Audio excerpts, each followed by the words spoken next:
যুক্তরাজ্যে ক্ষমতায় গেলে বিদেশি নাগরিকদের প্রায় সব ধরনের সরকারি ভাতা বন্ধের পরিকল্পনা করছে নাইজেল ফারাজের নেতৃত্বাধীন রিফর্ম ইউকে। দলটি দাবি এতে বছরে প্রায় 2100 কোটি পাউন্ড সাশ্রয় হবে। পরিকল্পনা অনুযায়ী ইউনিভার্সাল ক্রেডিট, আবাসন ভাতা, বেকার ভাতা, চাইল্ড বেনিফিট সহ বিভিন্ন সামাজিক সুবিধা বন্ধের প্রস্তাব রয়েছে। তবে ব্রিটিশ নাগরিকদের বিদেশি স্বামী বা স্ত্রী এবং পর্যাপ্ত ন্যাশনাল ইন্স্যুরেন্সে অবদান থাকা পেনশনভোগীদের জন্য ছাড় থাকবে।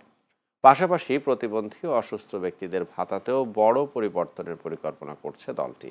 তবে গুরুতর প্রতিবন্ধী ব্যক্তিদের সরাসরি নগদ সহায়তা দেওয়ার প্রস্তাব করা হয়েছে। রিফর্ম ইউকের পরিকল্পনার সমালোচনা করেছে কনজারভেটিভ ও লেবার পার্টি। বিরোধীদের দাবি এ পরিকল্পনা বাস্তবায়নে ইউরোপীয় ইউনিয়নের সঙ্গে পুরনো চুক্তি নিয়ে নতুন জটিলতা তৈরি হতে পারে।